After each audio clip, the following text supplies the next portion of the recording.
कुंडलिनी जागरण सुना होगा आप सबने, बहुत ज़्यादा इसका प्रचार भी किया जाता है और कई बार कि इसके द्वारा लोग ठगे भी जाते हैं कि एक झटके में कोई कुंडलिनी आपकी जगा देगा शक्तिपात करके, आइए ईश्वर का साक्षात्कार हो जाएगा, ऐसा भी सुनाया जाता है। तो कुंडलिनी जागरण का अर्थ कुल इतना ही है कि जो आपकी ऊर्जा नीचे थी वो ऊर्ध्वगामी हो गई है, ऊर्ध्वगामी हो गई। जब आपका चित्त निर्मल हो जाता है और बाह्य जगत से इंद्रियों के द्वारा सुख पाने की चाहत खत्म हो जाती है, तो जो ऊर्जा इकट्ठी है, जो आपको काम क्रोध में ढकेल रही थी, वो ऊर्जा ऊर्ध्वगामी हो जाती है और ऊपर चढ़ने लगती है। तो ऐसे व्यक्ति को ऊर्ध्व चेता कहा जाता है।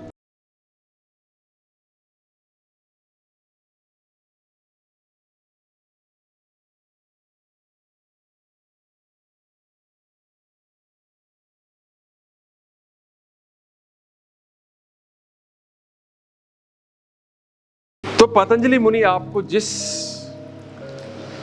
प्राणायाम के बारे में बता रहे हैं वो है बाह्य कुंभक। प्रच्छदन विधारणाभ्याम व प्राणस्य, प्राण को बाहर निकालकर इस रोक देने से, स्थिर कर देने से चित्त स्थिर होता है।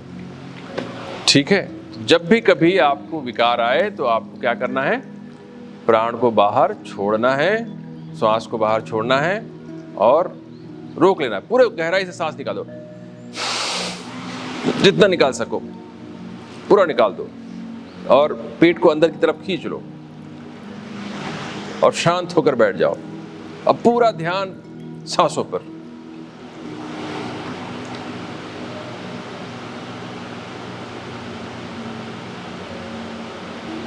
अच्छा, ये जब बाहर आपने सांस निकाल के रखी है, उसमें आप भाव भी कर सकते हैं कि प्राण जो है डिसेंड होकर, ऊपर से डिसेंड होकर, आपकी मेडुला से डिसेंड होकर नीचे आ गए हैं और आपके मूलाधार चक्र पर आघात कर रहे हैं, वहाँ पर उसको उद्दीप्त कर रहे हैं। तो मूलाधार चक्र से जो ऊर्जा है ऊपर की ओर ऊर्ध्वगामी होती है। ठीक है ना। देखिए, अभी ये समझ में नहीं आ रहा होगा कि फिर नीचे भी प्राण है ऊपर भी प्राण है।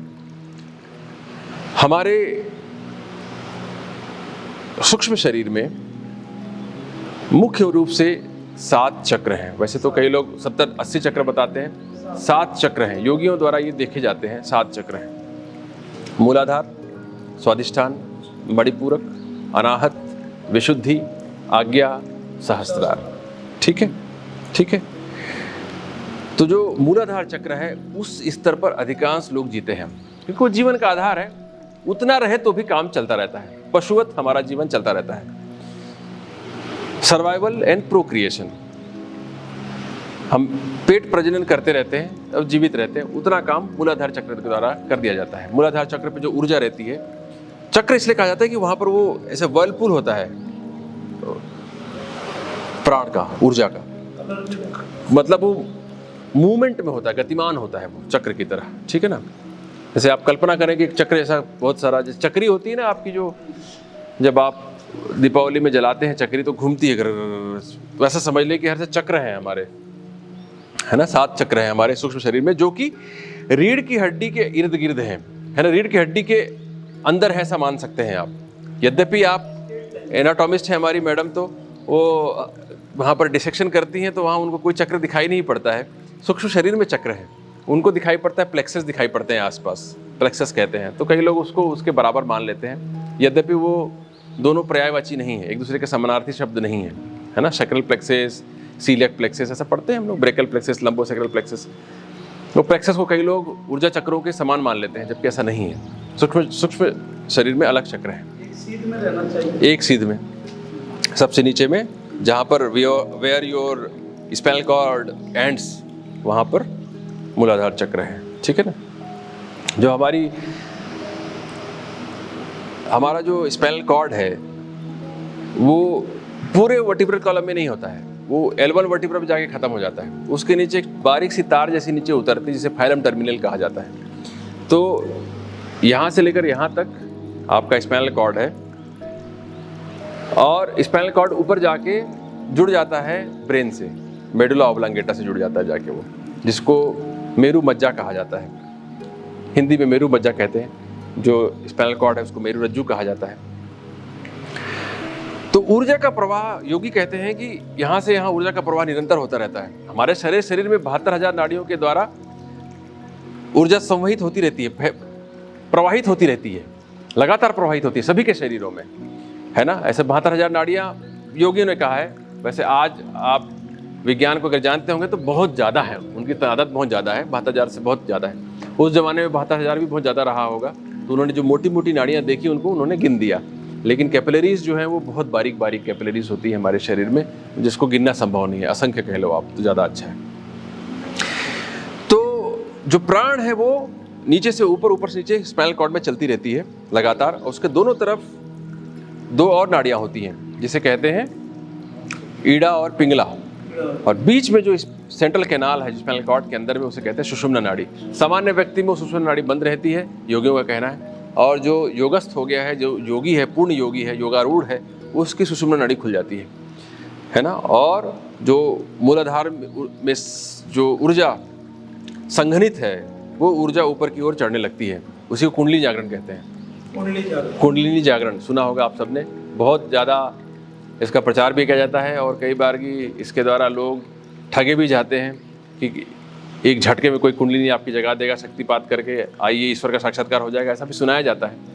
तो कुंडलिनी जागरण का अर्थ कुल इतना ही है कि जो आपकी ऊर्जा नीचे थी वो ऊर्ध्वगामी हो गई है, ऊर्ध्वगामी हो गई। जब आपका चित्त निर्मल हो जाता है और बाह्य जगत से इंद्रियों के द्वारा सुख पाने की चाहत खत्म हो जाती है, तो जो ऊर्जा इकट्ठी है, जो आपको काम क्रोध में ढकेल रही थी, वो ऊर्जा ऊर्ध्वगामी हो जाती है और ऊपर चढ़ने लगती है। तो ऐसे व्यक्ति को ऊर्ध्व चेता कहा जाता है। ऐसा व्यक्ति जिसकी ऊर्जा, काम ऊर्जा, मूलाधार की ऊर्जा ऊपर उठ गई है और सुषुम्ना के रास्ते ऊपर पहुँचते पहुँचते सहस्त्रार तक पहुँच गई है, आज्ञा चक्र को भेद कर ऊपर पहुँच गई है, उसको ऊर्ध्व चेता कहा जाता है। ब्रह्मरंध्र कहा जाता है जिसे, ब्रह्मरंध्र जो सहस्त्रार के पास स्थित होता है। तो जिसका ऐसा हो जाता है उसके सारे कष्ट दूर हो जाते हैं, मन निर्मल हो जाता है और आनंद से भरा हुआ रहता है हर समय। वो ऐसा हो जाए किसी का तो फिर उसके जगत से व्यापार सारे बंद हो जाते हैं एक तरह से। वो जगत में तल्लीन होना नहीं चाहता है, बहुत अवॉइड करता है। वो कई बार की पूर्व जन्मों के संस्कारों की वजह से वो जगत में प्रवृत्त भी हो जाता है और जगत के कुछ काम उनके द्वारा हो जाते हैं और लोगों को लाभ हो जाता है। तो वो ऊर्ध्वचेता, तो सबके भीतर ऊर्ध्वचेता होने की, ऊर्ध्वरेता होने की संभावना है सबके भीतर, और उसके द्वारा आप जितने जितने अंशों में अपनी ऊर्जा को ऊपर उठा पाएंगे उतने उतने अंशों में आप आनंदित हो सकते हैं, सुखी हो सकते हैं इस संसार में। नहीं तो रोते बिलखते तो सभी लोग जीवन काटते रहते, परेशान होकर। आत्मा साक्षी है, आत्मा कुछ नहीं करता, आत्मा साक्षी है इन सबका। आत्मा अकर्ता है, आत्मा अकर्ता है। ये सब प्रकृति द्वारा किया जाता है।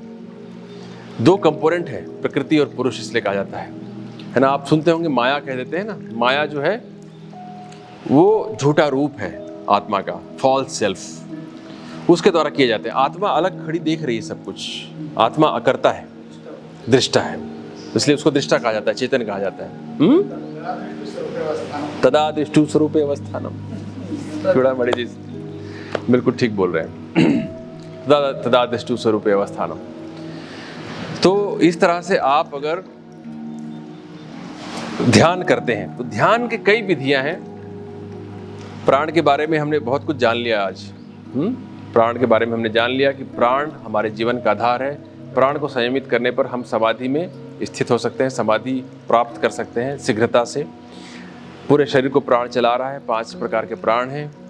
एक स्थूल प्राण, उदान, समान, व्यान और अपान। अपान जो निचला है, पान, ठीक है ना। अपान, समान। समान आपने जान लिया था, बीच का है जो समान, इक्वलाइजर कह सकते हैं जिसे आप। ऐसे ही पंचकोश हैं, उसमें भी प्राण का मुख्य रोल है। जैसे जैसे आपकी प्राण ऊर्जा बढ़ती है आपकी चेतना का स्तर बदलते जाता है, अब आनंद से आनंदित होते जाते हैं। अगर आप थोड़ा सा भी समझ लेंगे इसको तो संकल्प शक्ति के द्वारा आप उसे ऊपर उठा सकते हैं, प्राण ऊर्जा को, है ना।